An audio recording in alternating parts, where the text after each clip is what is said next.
안녕하세요. 5월 27일 화요일입니다. 오늘은 고린도후서 8장 19절입니다.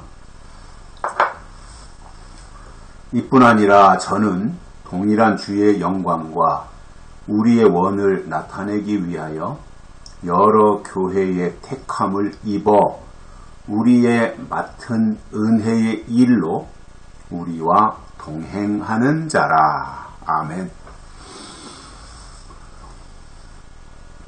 바울이 디도에 대해서 설명을 하고 있는 내용이거든요. 앞에서도 디도에 대해서 우리가 말씀을 들었습니다. 어제. 그래서 디도는 칭찬받는 사람이었죠. 그리고 오늘 본문에서 보면 바울이 디도에 대해서 추가로 설명하는 내용이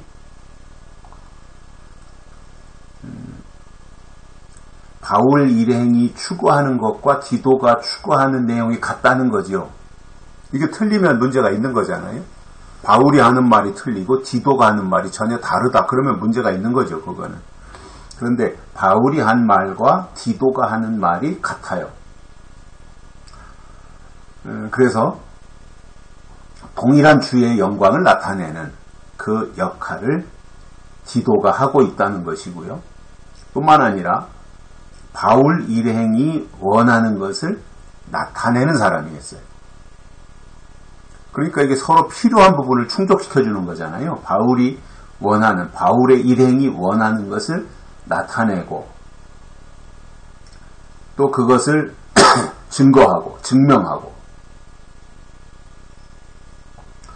그뿐만 아니라 디도는 교회의 택함을 입었어요. 이게 또 굉장히 중요하잖아요. 주의 일을 하는 데 있어서 교회가 택했다. 교회가 그를 택해서 보냈다라고 한다면 그건 공신력 있는 거잖아요. 누군가가 나타나서 혼자서 자기 혼자서 나는 주의 종이다. 나는 뭐 교회에 소속도 없고 이러면서 그냥 자기 마음대로 주장한다면 그 사람을 신뢰하기가 어려워지지요. 요즘 말로 한다면 어느 이제 앞에서 설교를 하고 있는 목회자가 있다고 할 때 어느 신학교 출신이고 뭐 고향은 어디이고 은혜 받은 소명의 계기는 무엇이고 이러한 정도의 이야기는 기본적으로 돼야 되잖아요. 왜냐하면 그게 뭐 자기를 과시하려고 하는 것이 아니라 듣는 사람들에게 나 이런 사람입니다 라고 소개함으로써 신뢰할 수 있도록 만들어주는 게 되잖아요. 그래서 이 디도도 교회의 택함을 입은 사람이다. 어느 교회 출신이고 어느 교회에서 파송했고 뭐 이러한 것들 여기 주의 일을 하는 데 있어서 그게 뭐 중요하냐 이렇게 말하면 할 말은 없어요. 사실은. 그런데 이게 모든 게 과정이 있고 절차가 있고 어떠한 동기가 있고 다 그런 거잖아요. 그러면 그런 부분들에 대해서 투명하게 밝히면 오해의 소지가 없어지는 거니까 저는 그러한 부분들을 바울이 지금 디도에 대해서 소개하면서 디도는 교회의 택함을 입었다. 뭐 장로, 예를 들어서 교회에서 장로를 세운다, 안수집사를 세운다, 뭐 권사를 세운다고 할 때도 그 교회가 공동회의에서 투표도 하고 또 목사 장로 같은 경우는 노회에서 또 고시도 보고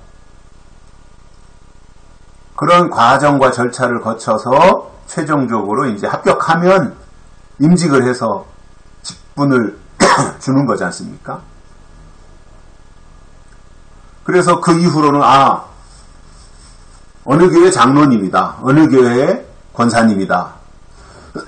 라고 할 때 그 자체로 그 모든 절차와 과정을 거친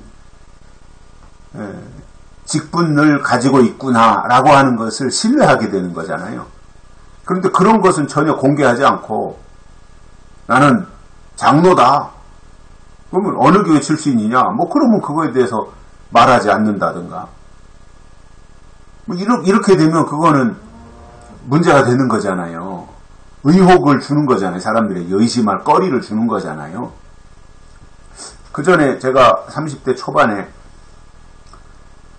만났던 분 중에 그분이 대단한 분이라고 그래요. 사람들은 주변에서 막 대단한 분이라고 이제 이름도 아직 기억하고 있는데 이름은 제가 공개하지는 않겠습니다만은 대단한 분이라는 거예요. 그런데 제가 아버지 모시고 가면 꼬박꼬박 또 그 하루씩 하는 집회에 와서 듣고 다 또 거기에 동참도 하고 그리고 집회 끝나고 나서는 이런저런 얘기도 해요.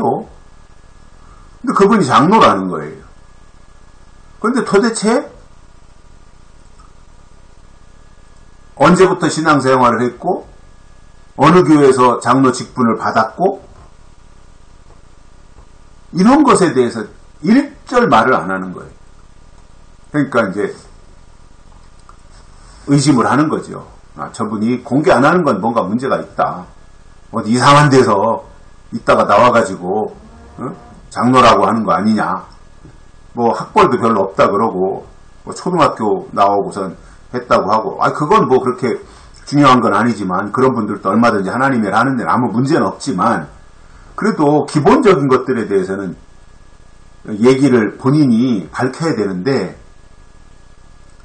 안 하고 물론 뭐 공개하고 싶지 않은 부분들이야 뭐 학벌이라든가 뭐 고향이라든가 이런 것들에 대해서는 말하지 않는다고 하더라도 적어도 장로면 어느 교회 장로냐, 교단은 어디냐, 합동측이냐, 통합측이냐, 감리교냐, 순복음이냐 이런 데 해서 어느 교회, 순복음 교회, 어느 교회 아니면은 감리교 어느 교회 장로다 뭐 이렇게 해주면 그때부터는 정상적인 과정을 거친 분이구나라고 한 신뢰를 줄 수 있는데 그런 것에 대해서 일절 안 하니까 그냥 직분은 그냥 다른 사람들이 장로님 하니까 부르기는 그렇게 부르는데 그분이 진짜 장로인지 뭐 어디 뭐 이단 이상한 데서 있는 건지 이런 거에 대해서는 전혀 이제 파악이 안 되는 상황이었어요. 이제 그 이후로는 오래 가진 않았는데 본인 말로는 뭐 어디서 뭐 금식을 했니 어쩌니 하면서 자기 자신이 대단하다 하나님께 무슨 계시를 받은 게 있다 이렇게 이제 과대 포장을 하는 거잖아요. 그런데 그 자기가 어디서 뭐 하나님의 계시를 받았다 이거보다 사실 더 중요한 것은 자기의 신분을 밝히는 거거든요. 근데 신분을 안 밝히고 어디서 뭐 계시 받았다 이렇게 되면 그거는 신뢰할 수 없는 상황을 스스로가 만드는 것이에요. 바울이 디도에 대해서 교회에서 택함을 입은 사람이다. 정상적인 사람이다라는 거예요. 정상적인 신앙인이다라는 거예요. 정상적인 일꾼이다. 이것을 설명해 주는 거예요. 그래서 교회 택함을 입어 우리와 동행하는 자라 이렇게 말합니다. 동역자다 이거예요. 바울 일행과 디도가 동행하고 있다. 우리와 함께. 디도는 우리와 동행하고 있는 사람이다. 동역자다. 우리와 방향이 같고 하는 일도 같고 모든 사모하는 마음도 똑같다. 우리와 같은 자다. 라고 하는 것에 대해서 바울이 디도를 이렇게 설명해 주고 있습니다. 그래서 저는 교회 안에서 다양한 여러 사람들이 모여서 신앙 공동체를 이루고 가는 데 있어서 중요한 것은 자기가 누구인지 자기가 어떤 사람인지 이것에 대해서 투명하게 공개함으로 함께 주의 일을 감당하게 되는 이것이 저는 올바른 태도라고 봅니다. 여기까지 하겠습니다. 고맙습니다.